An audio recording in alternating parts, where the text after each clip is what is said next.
धर्मशाला में शीतकालीन सत्र के पहले ही दिन दिखी सियासत। बीजेपी विधायकों ने गारंटियों को लेकर किया प्रदर्शन। प्रदेश सरकार को 10 गारंटियों को दिलाई याद। शिमला में चिंतपूर्णी में होगा पीएम विश्वकर्मा योजना का आयोजन। कारीगरों के हुनर को मिलेगी उड़ान। बीजेपी प्रदेश प्रवक्ता महेंद्र धर्माणी ने दी जानकारी। लाहौल स्पीति में जल्द बनेगा जुडिशियल कॉम्प्लेक्स। 4 बीघा जमीन का हुआ चयन। जल्द पूरी घाटी में शुरू होगा 4G इंटरनेट। सोलन में अतिक्रमण पर प्रशासन की कार्रवाई जारी। अतिक्रमण हटाने के विरोध में सोलन बाजार रहा बंद। व्यापारियों ने प्रशासन के खिलाफ की जमकर नारेबाजी। नाहन में 2 दिवसीय खेलकूद प्रतियोगिता का शुभारंभ। बीजेपी अध्यक्ष विनय कुमार गुप्ता ने किया प्रतियोगिता का शुभारंभ। कबड्डी, हाई जंप जैसे खेलों का किया गया आयोजन।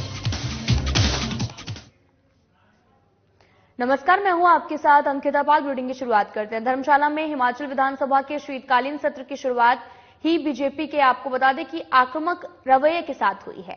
सत्र शुरू होने से पहले ही बीजेपी नेताओं ने सदन के बाहर सरकार के खिलाफ जमकर नारेबाजी की और प्रदेश सरकार को 10 गारंटियों की याद भी दिलाई। इस दौरान बीजेपी विधायकों ने गारंटियों का जिक्र करते हुए पोस्टर गले में टांगकर सरकार के खिलाफ अपना विरोध दर्ज किया है। आपको बता दें कि नेता प्रतिपक्ष जयराम ठाकुर ने कहा, यह प्रदर्शन प्रदेश की कांग्रेस सरकार को याद दिलाने के लिए किया जा रहा है। उन्होंने जनता से वादे किए थे कि सत्ता में आएंगे, लेकिन 1 साल का समय हो गया और अभी तक प्रदेश सरकार ने अपनी गारंटी पूरी नहीं की। वहीं उन्होंने छत्तीसगढ़ और राजस्थान में कांग्रेस की हार के बहाने प्रदेश कांग्रेस पर भी निशाना साधते हुए कहा कि देश ने देख लिया कि कांग्रेस की गारंटी को क्या हश्र हुआ है। उन्होंने कहा कि देश में केवल एक ही गारंटी मान्य है, गारंटियों को पूरा करने की गारंटी, और वे है नरेंद्र मोदी की गारंटी।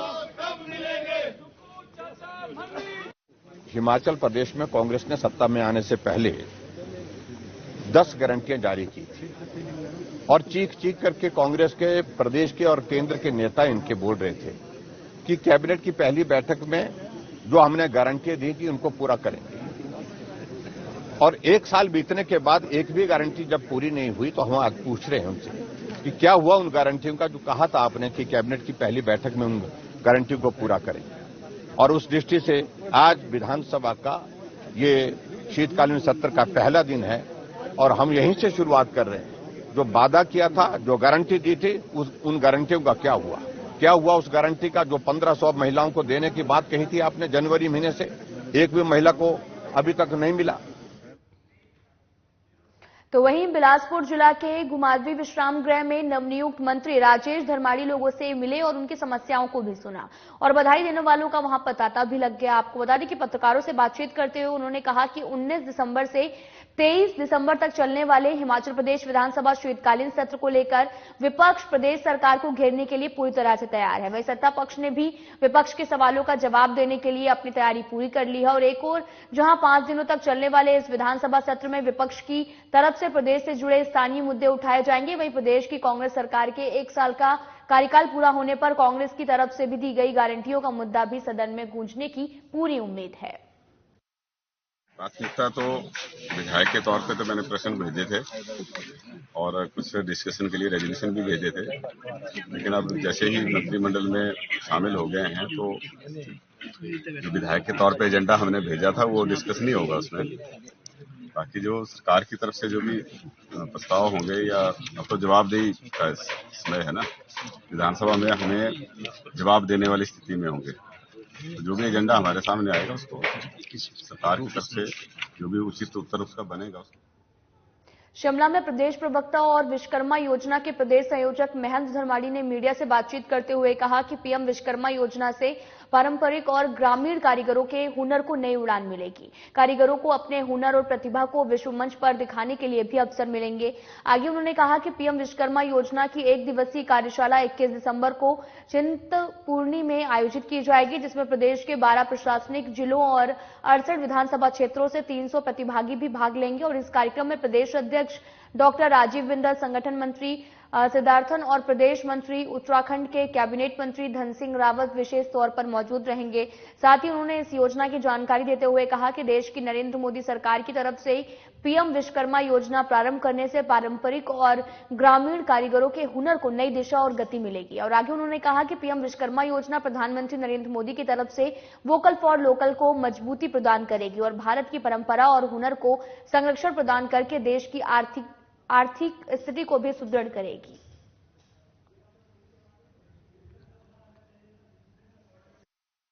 विश्वकर्मा योजना केंद्र सरकार की महत्वाकांक्षी और देश के कारीगरों और शिल्पकारों के लिए एक ऐतिहासिक योजना है। इस योजना की प्रदेश कार्यशाला 21 दिसंबर को चिंतपूर्णी में होगी, जिसमें हिमाचल प्रदेश के 68 विधानसभा क्षेत्रों के प्रतिनिधि भाग लेंगे और इस कार्यशाला में प्रदेश अध्यक्ष आदरणीय डॉक्टर राजीव बिंदल जी, प्रदेश महामंत्री संगठन और उत्तराखंड सरकार के कैबिनेट मंत्री धन सिंह रावत जी, जो हिमाचल प्रदेश के इस योजना के प्रभारी हैं, भाग लेंगे। इस योजना में प्रधानमंत्री विश्वकर्मा योजना के क्रियान्वयन के लिए लोगों को प्रशिक्षित किया जाएगा। लाहौल स्पीति के मुख्यालय के केलांग में अब जल्द ही जुडिशियल कॉम्प्लेक्स बनेगा और इसके लिए आपको बता दें कि 4 बीघा भूमि का चयन कर लिया गया है और उसे FRA की मंजूरी के लिए भेजा गया है। आपको बता दें कि ढालपुर में पत्रकार वार्ता को संबोधित करते हुए विधायक रवि ठाकुर ने बताया कि उस कॉम्प्लेक्स में चैम्बर भी बन जाएंगे और वहां पर वकीलों को बैठने के लिए भी स्थान दिए जाएंगे। इसके अलावा पूरी लाहौल स्पीति घाटी में 4G इंटरनेट की सेवाएं भी जल्द शुरू करने वाली हैं और आपको बता दें ताकि संचार की व्यवस्था लोगों को बेहतर तरीके से मिल सके। विधायक रवि ठाकुर का भी कहना है कि 3 दिनों तक उन्होंने लाहौल घाटी का दौरा किया और पाया कि तापमान में भी लाहौल घाटी में विकास कार्य तेज गति से चल रहे हैं और इसके अलावा आगामी साल में भी विकास कार्यों के लिए कई विभागों के अधिकारियों के साथ भी बैठक की गई और कई कार्यों को लेकर उनके साथ भी चर्चा की गई। वहीं लाहौल स्पीति में धार्मिक पर्यटन को बढ़ावा देने के लिए जगह जगह प्रवेश द्वार भी लगाए जा रहे हैं।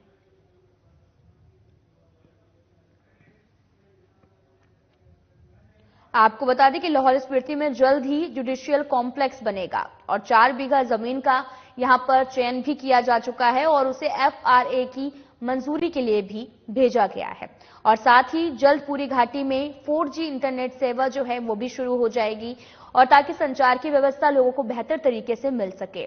आपको बता दें कि तापमान में भी लाहौल घाटी में विकास कार्य तेजी से चल रहे हैं। इसके अलावा आगामी साल में विकास कार्यों के लिए कई विभागों के अधिकारियों के साथ भी बैठक की गई है और कई कार्यों को लेकर उनके साथ चर्चा भी की गई। लाहौल स्पीति में धार्मिक पर्यटन को बढ़ावा देने के लिए जगह जगह प्रवेश द्वार भी लगाए गए हैं।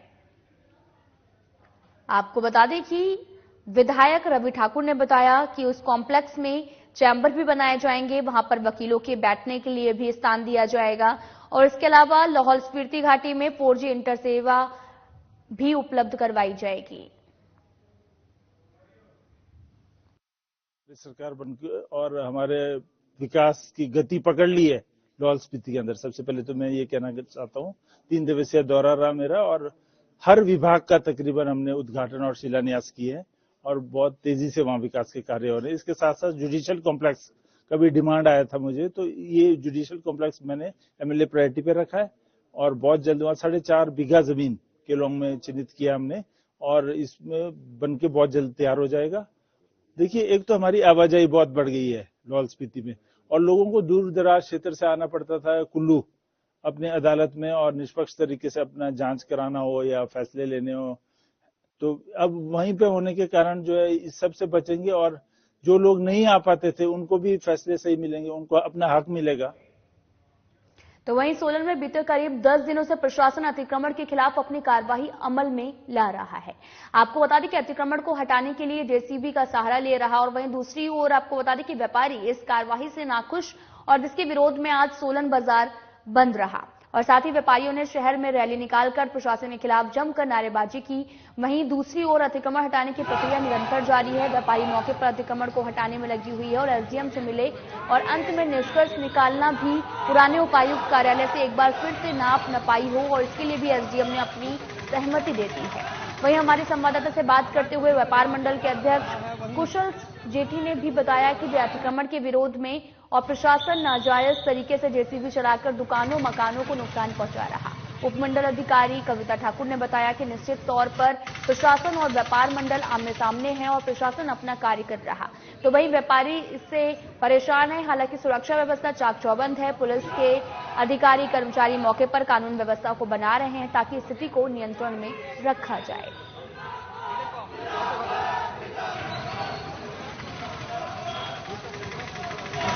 प्रशासन द्वारा जो पिछले 10 दिनों से जो पीला पंजा और जेसीबी मशीन लेकर बाजार में दनाते हुए एक खुले सांड की तरह जो प्रशासन जेसीबी लेकर घूम रहा है, उसके विरोध में आज ये बंद प्रदर्शन है।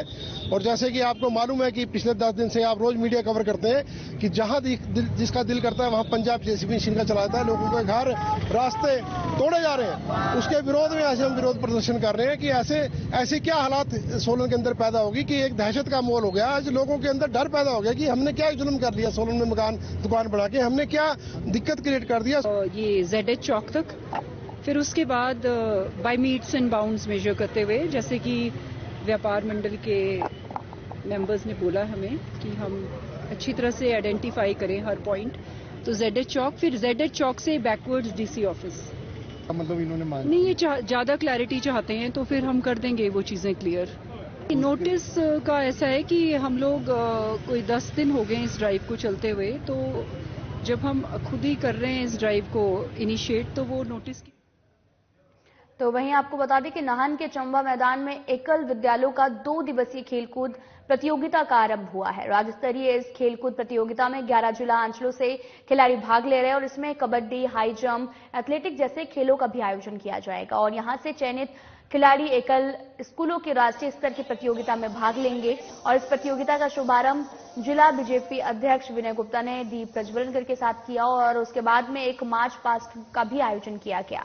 बीजेपी अध्यक्ष विनय कुमार गुप्ता ने बताया कि एकल स्कूल पंचमुखी शिक्षा को लेकर ग्रामीण स्तर पर बिना किसी सरकारी मदद के जन जागरण कर रहा है और खासकर प्राथमिक स्वास्थ्य, ग्राम स्वरोजगार आयोग, आपको बता दें कि आरोग्य योजना जैसे विषयों पर भी शिक्षा प्रदान कर रहे हैं।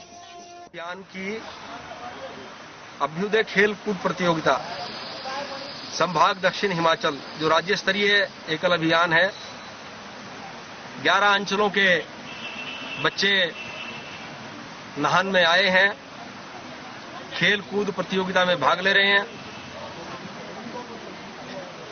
चाहे वो किन्नौर के हों, रामपुर के हों, आनी, कुमारसेन, रोडू, चौपाल, शिलाई, सोलन, राजगढ़, रेणुका जी, 11 जिला अंचलों से बच्चे आए हैं। फिलहाल इस बुलेटिन में इतना ही। नमस्कार।